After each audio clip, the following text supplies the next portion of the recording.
ler o que está registrado na segunda carta do apóstolo Pedro, capítulo 3, o verso 11.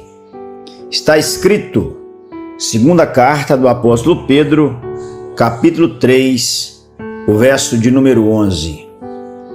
Visto que todas as coisas hão de ser assim, desfeitas, deveis ser tais como os que vivem em santo procedimento e piedade. Visto que todas estas coisas hão de ser assim desfeitas, deveis ser tais como os que vivem em santo procedimento e piedade. Jesus Cristo vai voltar. É a nossa maior esperança. A maior esperança de um crente em Cristo Jesus é esta verdade prometida, dita, falada, pronunciada, pregada pelo próprio Jesus, pelos apóstolos que ele os discipulou e os enviou para pregar o evangelho. A igreja do primeiro século anunciou, a igreja ao longo dos séculos anuncia.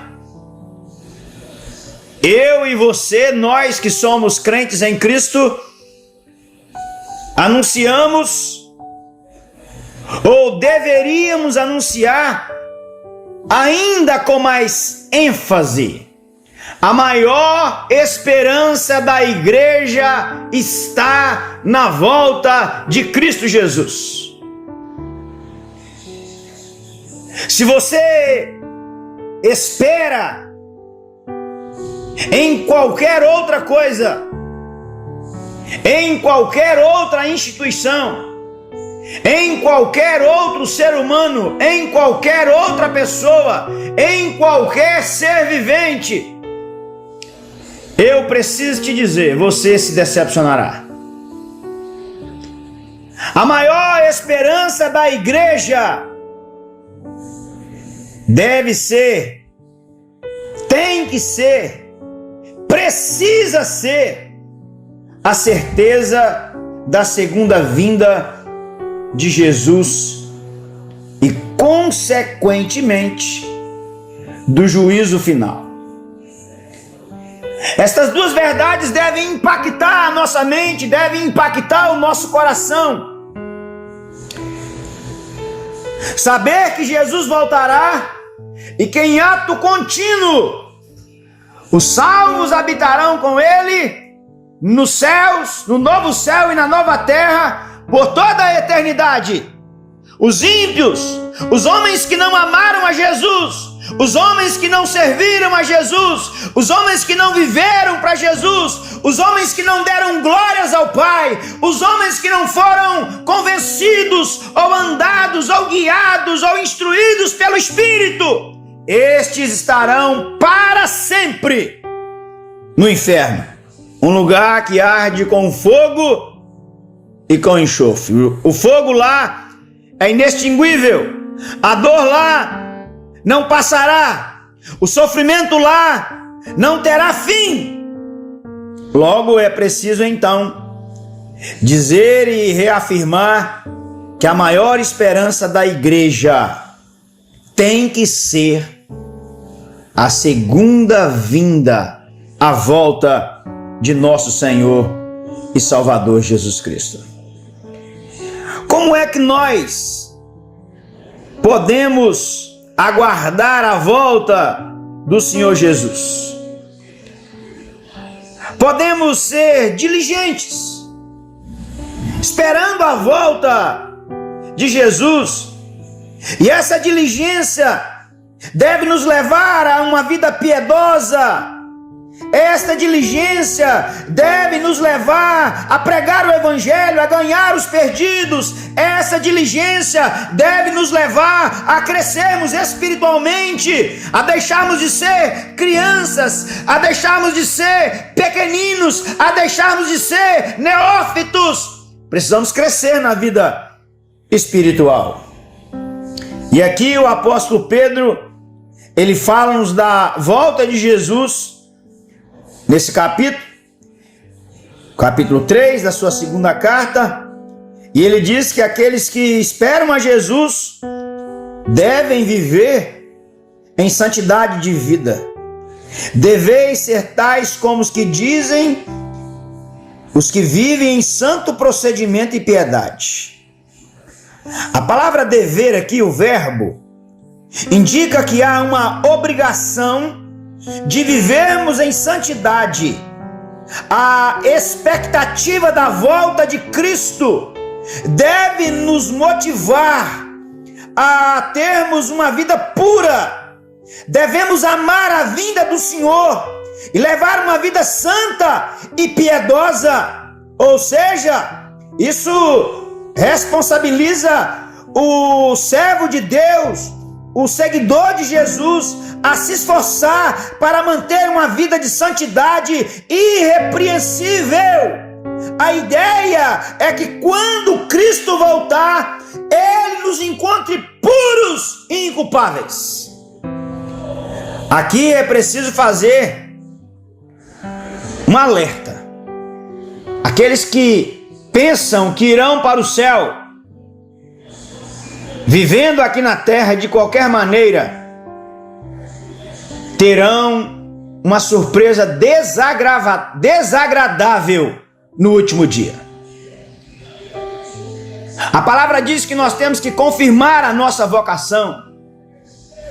A palavra diz que nós devemos viver de maneira santa e piedosa, perseguir a paz e a santificação, sem a qual ninguém verá o Senhor. No céu não entra quem não foi lavado e remido pelo sangue de Jesus. No céu não entra quem vive de qualquer maneira, de qualquer jeito. No céu só entrarão aqueles piedosos, perseveraram, ou que vão perseverar até o fim.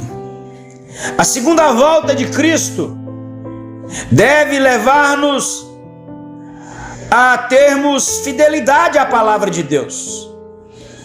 O texto ensina-nos isso. Enquanto Cristo não voltar, devemos permanecer fiéis à Bíblia. A nossa salvação e santificação estão firmadas na palavra do Senhor. Não devemos imitar os falsos mestres, os falsos profetas que ignoram, que deturpam as Escrituras para a sua própria destruição.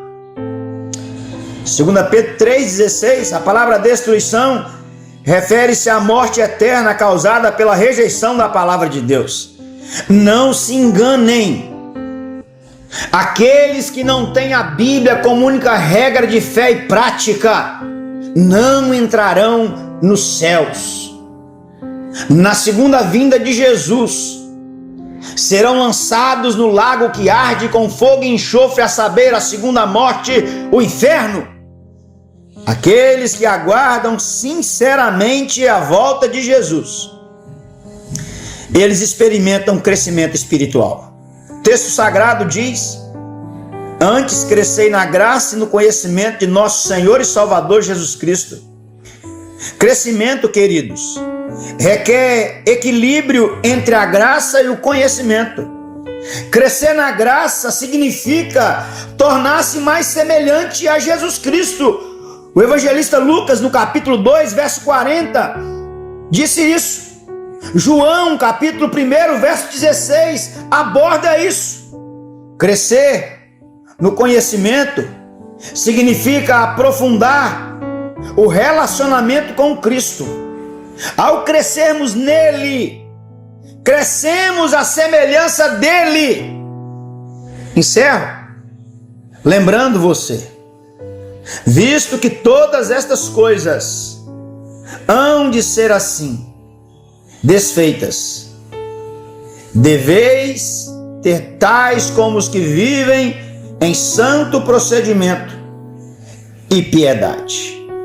Quem assim não se proceder, aguardando sinceramente a vinda de Jesus, será terrivelmente apanhado por uma surpresa no último dia. Encerro lhe perguntando: você está se preparando para a segunda vinda de Jesus aqui?